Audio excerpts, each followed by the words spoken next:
Good morning, it's Agent Drew here, or good evening, whatever time it is for you. Today's gonna be a story time. I just thought about something this morning, and I feel like I should share it because I think maybe in my lifetime, maybe something I can change. So here we go. I'm gonna set the scene. It is circa, I'm just kidding. It's 2022, 2023. I'm looking for my first home, right? I'm home shopping. I'm sitting in the home I bought now, but this is at the time when I was shopping. I was looking at homes, and within my price range, I was kind of in a bind between like a fixer-upper that wouldn't qualify for a loan and like a really small house, maybe only 2 bedrooms or out in the country. So I was kind of opening my mind up a little bit. I saw a condo on the market. I'm like, cool, no problem. It's like down the street from the Airbnb I'm staying in, because I like, kind of procrastinated on my lease, and I had to stay in an Airbnb in between like, living or whatever, finding a place to live. So I go to this condo. I drive into the complex. I'm like, okay, I like it. I started in the amenities. I was like, if I don't like the amenities, I'm a dip. So I went to the pool. Pool was good. It was drained at the time, but no problem. They had a little gym. The gym was cool. I feel like it was a good gym I could start with, and then like move up to like a real gym if I got into fitness and stuff. And so I was like, okay, cool. You check the boxes. Let me go find the unit. I go find the unit. Parking is decent. The walk up to the unit was decent. There wasn't a elevator, but I was like, I'm 22 years old. Like, I'll be fine without an elevator, right? I open the door. I walk into the condo, and it is beautiful. It's like the perfect size. It was 1 bedroom, living room, dining room, and then like an office area that I felt like I can do like a Murphy bed situation if I ever had guests I wanted to stay over. It was also 1.5 bathrooms, so I had my own bathroom.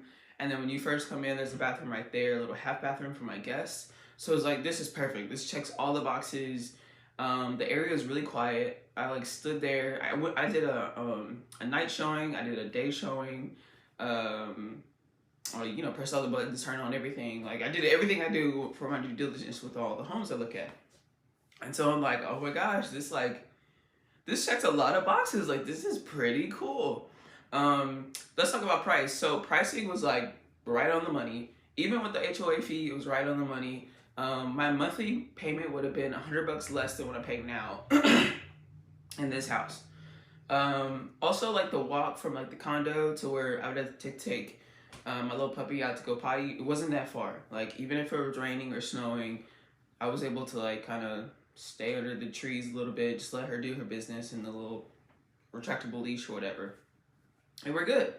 So I was like, okay, we found a home. Like, this is cool. So I write up my contract. I offered like full price because I was like, I want this crib. Like, I don't want there to be any problems. If I need to renegotiate like afterwards, I could, because I gave them full price to begin with, right? A little negotiation tip for you too. And so I send the contract over to the listing agent, and I call my loan officer at the same time. My loan officer didn't pick up, no problem, but the listing agent called me back. She's like, most agents have this question too, and they always call me like, Drew, like, I signed a contract. Are you representing yourself? And I'll be like, yeah, I'm looking for a house for myself, like my first home, blah, blah, blah. They're like, oh, okay, cool, this should be fun. And I'll be like, yeah, this should be fun. It should be super easy. I'm not like fix everything to the person. Like, we'll get it done. And so she says, cool, no problem. Hey, I noticed that your financing was FHA. I don't think this condo is gonna go FHA. Can you do a conventional loan? And I said, that should be a problem. We'll switch it over to conventional. We'll figure it out. I'll get back with you. Okay, my gimbal keeps falling, so hopefully this will work. But okay, so I call my lender, and I'm like, hey, I found this condo I really like, but it can't go FHA. Can we go conventional? And he goes, ooh. And I go, ooh. He goes, yeah, ooh. I said, what's up? He said, with conventional loans, that usually means it's non-warrantable. And for my loan products for non-warrantable condos, you got to put down 20%. And I was like, 20%? He's like, yeah, 20%. I calculated that real quick. I kind of knew what it was in my head. It was like 60,000, maybe not that much. What's let's see, 20. Well, it was like $40,000 to put down. 45 is some change. I was like, at that point, I might as well just buy whatever I want, right? And so I go, okay, so can I do like there's nothing I can do like 5% down or anything like that. He said no, like that's just something that they passed after the recession in 2008, and so non-warrantable condos you have to put down 20%. I was like, dang. I really like the condo, which that was two like epiphanies. Number one epiphany was that like 20% down for non-warrantable condos, got it.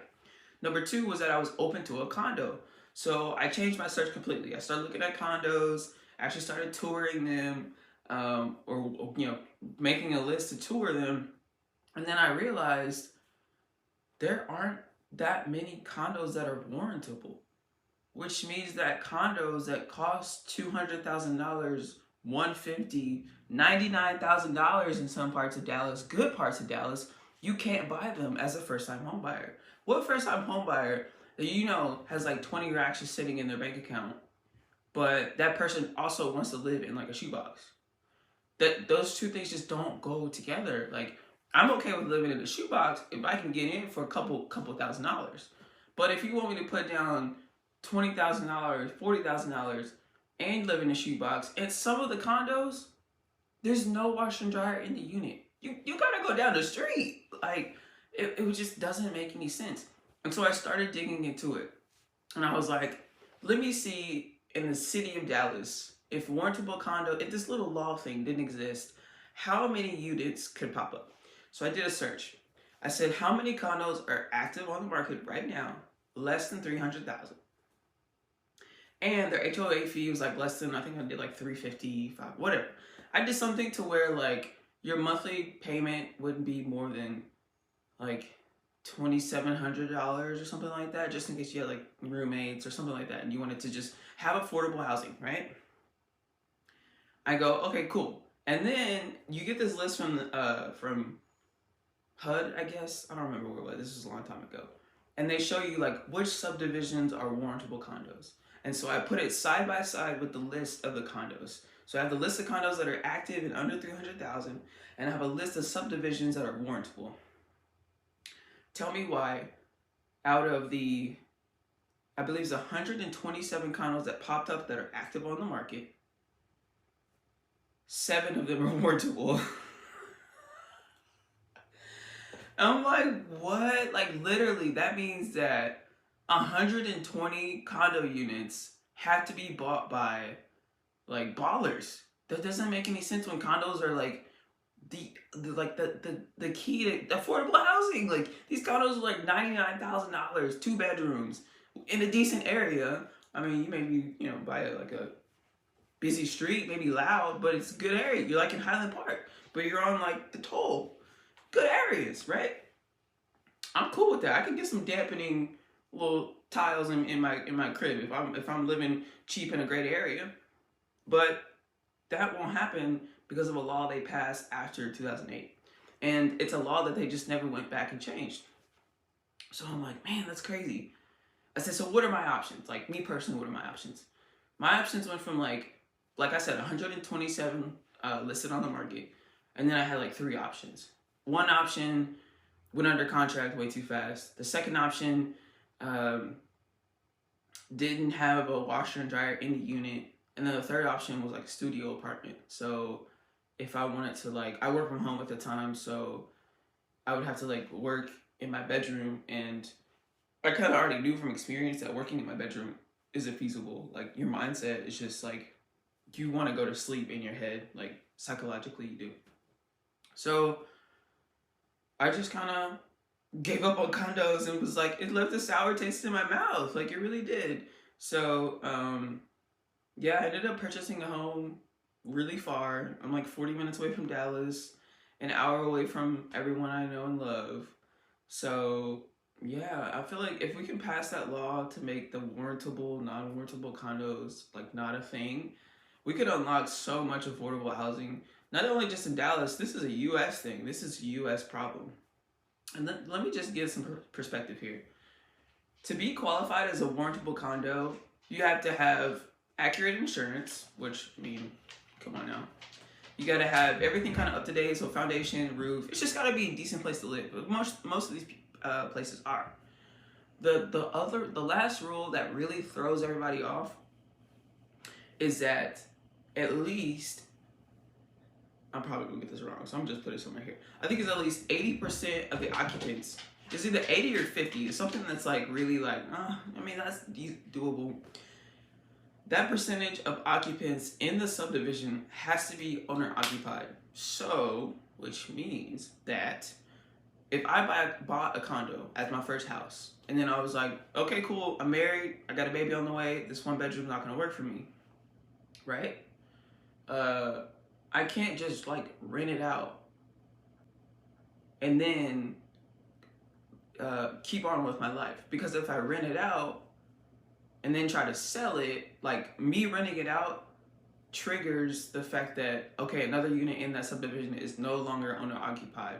It's now investor owned. So the more people do that, let's say we have a subdivision of 100 units.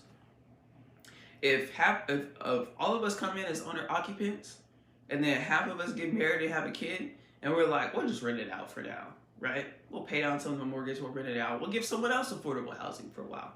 And then like 5 years down the road, 10 years down the road, we're like, okay, cool, we want to sell it, we want to have baby number 2, we want to sell it. You can't sell it to a first-time home buyer because half of y'all left.